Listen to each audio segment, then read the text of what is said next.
তাদের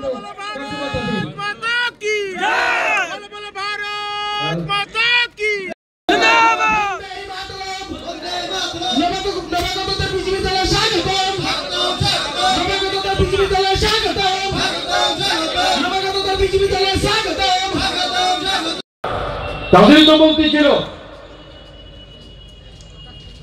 তাদের সবাই খুন হয়েছে।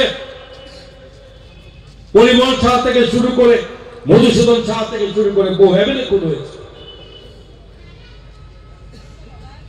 তাদের এমএলএ গৌতম খুন হয়েছে। বিমল সিনহা স্বাস্থ্যমন্ত্রী। এই সমস্ত কিছু মনে হয় না যে পরিকল্পিত অত্যাচারকে সংগঠিত করার জন্য তারা শাসন ব্যবস্থা ছিল।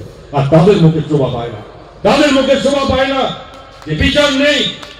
আমাদের এখানে অন্যায় হলে সঙ্গে সঙ্গে তার বিচার আছে এবং অ্যারেস্ট হচ্ছে, বিচার হচ্ছে, পানিশমেন্ট হচ্ছে।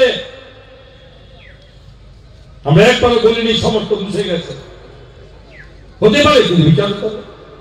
তাদের সময়ে আমাদের ভারতীয় জনতা পার্টি, আপনারা সকলে জানেন যে ভারতীয় জনতা পার্টি যেখানে নিশিকান্ত চাকমাকে কিভাবে খুন করা হয়েছিল। নিশিকান্ত চাকমা, চানমোহন ত্রিপুরা, গৌরী মঞ্চম থেকে বিমল সিনহা তো বলেছে, মধুসূদন শাহ বলেছে, পরিমল শাহ বলেছে এবং তাদের কথা বলেছে। নিশিকান্ত চাকমা এবং চানমোহনকে খুন করা হয়েছে।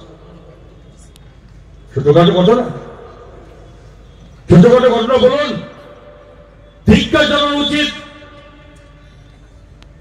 জিতেন চৌধুরীর মুখ দিয়ে কথা বলেছে। এরকম বহু এসডিএম সুপ্রাপ্ত খুন করে দিয়েছে।